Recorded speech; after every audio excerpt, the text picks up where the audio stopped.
जय हिंद दोस्तों। हम लोग ये एक छोटा टॉपिक कवर कर लेते हैं। शॉर्ट क्वेश्चन आपका पूछा जा सकता है और कोशिश ये करेंगे 5 ही मिनट का टॉपिक हो। और टॉपिक क्या है कि रेसिड्यूरी पावर यानी कि अवशिष्ट विधायी शक्ति। और अवशिष्ट विधायी शक्ति का मतलब यह है कि कानून बनाने की उस शक्ति के बारे में जो किसी और के पास ना हो। यानी कि अगर वो यूनियन स्टेट लिस्ट और कंकरेंट लिस्ट में कोई टॉपिक नहीं है या यूनियन लिस्ट में भी कोई टॉपिक नहीं है तो फिर उसके ऊपर कौन कानून बनाएगा।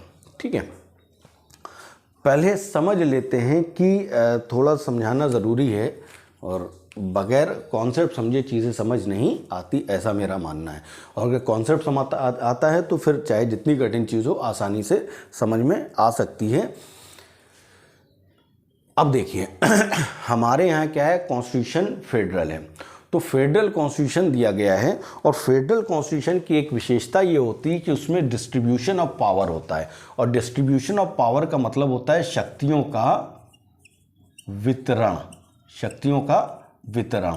और ये शक्तियों का वितरण या बंटवारा किसके बीच में होता है? ये बंटवारा होता है यूनियन और स्टेट के बीच में। हम आपको पीछे समझा चुके हैं, जब हमने फेडरल वाला बताया तो सारी चीज़ें उसमें बताई थी। तो फेडरल कॉन्स्टिट्यूशन में क्या होता है, फेडरल कॉन्स्टिट्यूशन की खूबी ये होती है कि एक तरफ यूनियन होती है और एक तरफ स्टेट होती है। और इन यूनियन और स्टेट के बीच में शक्तियों का बंटवारा होता है। और शक्तियों का मतलब यहाँ पे ये है कि स्टेट को किस सब्जेक्ट पे काम करना है, किस विषय पे काम करना है, और यूनियन को किस विषय किस सब्जेक्ट पे काम करना है, ये लिखा होता है। हमारे संविधान में ये बात कहाँ पर लिखी है? हमारे संविधान में ये बात लिखी है 7th शेड्यूल में। ठीक है, अगर आप 7th शेड्यूल जाके देखेंगे तो वहां पर एक यूनियन लिस्ट बनी हुई है, एक स्टेट लिस्ट बनी हुई है और एक कंकरेंट लिस्ट बनी हुई है। ठीक है, तो हमको ये समझ में आया कि फेडरल कॉन्स्टिट्यूशन जो होते हैं, जो जैसे हमारी व्यवस्था है, उसमें एक तरफ केंद्र होती है और एक तरफ स्टेट होती है और दोनों के बीच में शक्तियों का बंटवारा होता है। और बंटवारे के लिए कहीं ना कहीं कॉन्स्टिट्यूशन में प्रोविज़न होते हैं और ये कॉन्स्टिट्यूशन में प्रोविज़न हमारे यहाँ 7th शेड्यूल में किए गए हैं। और इसी से रिलेटेड प्रोविज़न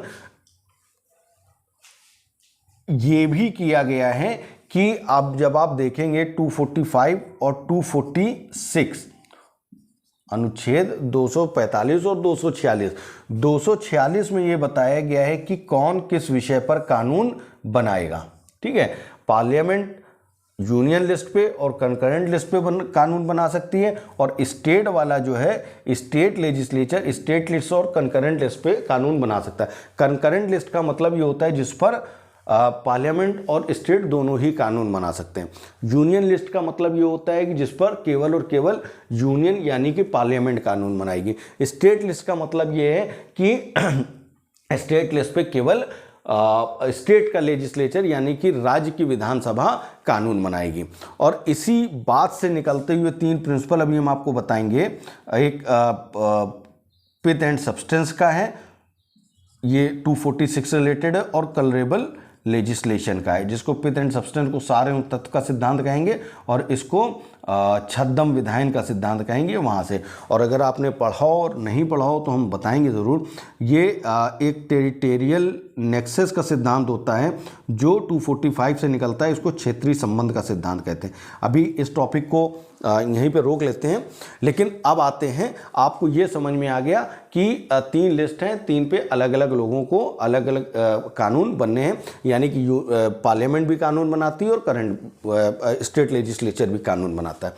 अब समस्या यहाँ पे एक ये आई कि मान लीजिए, अच्छा देखिए एक चीज़ और समझ लीजिए कि जब कॉन्स्टिट्यूशन बना तो 7th शेड्यूल में 97 टॉपिक थे, स्टेट लिस्ट में 66 थे और जो आपका कंकरेंट लिस्ट है 47 थे। ये आप अपना बुक से मैच कर लीजिएगा।